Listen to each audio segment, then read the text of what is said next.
No, ľudská ako 7-ročná mala v škole úraz, tak sme šli s ňou na chirurgiu, kde pri odbere krvného obrazu sa zistilo, že má vyšší počet tých bielých krviniek. Následne nás poslali na ďalšie a ďalšie vyšetrenia, kde sa potvrdila tá chronická myeloidná leukémia. To sa vám zrúti celý svet v tom momente. Tá forma tej choroby bola len tá možnosť, že vlastne transplantácia. Pani doktorka na hematológii nám povedala, že dospelý človek s tým dokáže žiť aj 30 rokov. Dospelý. Ale u toho dieťaťa tam je to podstatne kratší čas. Ja som vedela, že som chorá, ale ja som si to nejako nepripisovala, že tu ide o niečo. Len, že som chorá, musím sa liečiť a to všetko, čo k tomu som musela podstúpiť, tak som to aj takto brala. Začali sme získavať o tej chorobe ďalšie poznatky a tam už sa začalo uvažovať, že je tam tá možnosť, tá pupočníková krv ako odber, tak sa uvažovalo s tým. Ľudská mala ten úraz v septembri a ja som v septembri otehotnela.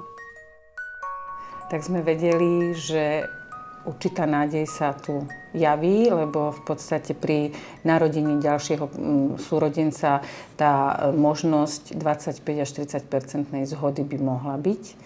A nechceli sme si nehať utiec tú možnosť odobratia pupočníkovej krvi, ktorý je len v tom danom momente, keď sa dieťa narodí. Myslím, že mám veľmi dobrý vzťah s bratom a celkovo s rodinou sme takí viac spútaní týmto, že touto chorobou, tak mám pocit, že aj tou rodinou nás to viac spútalo, ale k môjmu bratovi mám špecifický vzťah. Pupočník sa odobral a čakali sme, že či bude zhodný ten malý narodený braček s Luciou. Bol zhodný, ale na základe vypočítanej bunkovitosti sme vedeli, že pre ľudskú je to málo. Zase vznikla ďalšia alternatíva, že vlastne to množstvo sa zmrazí a počká sa, až vlastne Patrik dospeje do veku 1 roka.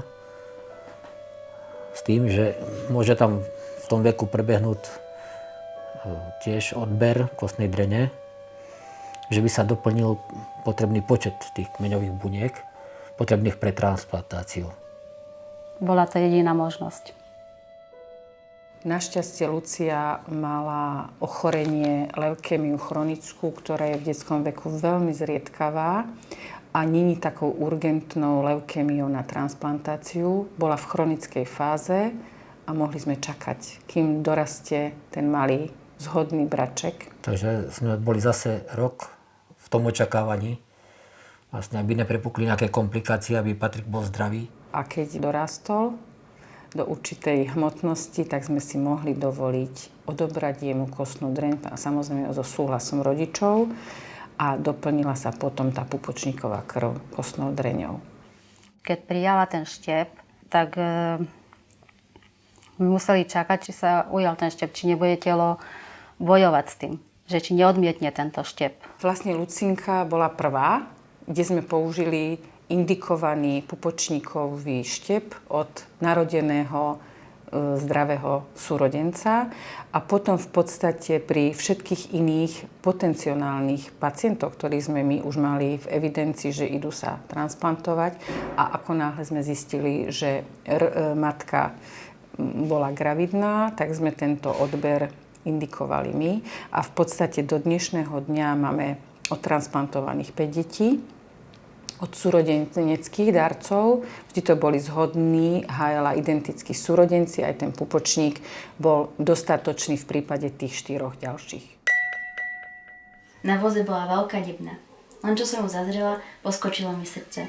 A v tom som si uvedomila, že každú chvíľu zapadne slnko a netvor, ktorý je uväznený v jej vnútri, môže sa prevteliť do ľubovoľnej podoby a svojim prenasledovateľom uniknúť. Ten človek, keď sa ocitne v tom boji o ten život, už som možno staršia, som to pozerám trocha inak, ale je to také, že naberie takú silu, o ktorej nikdy nevedel a všetko je to a dá sa to vyhrať. No ale človek si uvedomí, že veľa problémov, ktoré si myslí, že sú problémy, nie sú problémami. Že sú oveľa dôležitejšie veci ako nejaké malicherné veci. Myslím, že to zdravie a tá rodina, to je ten základ.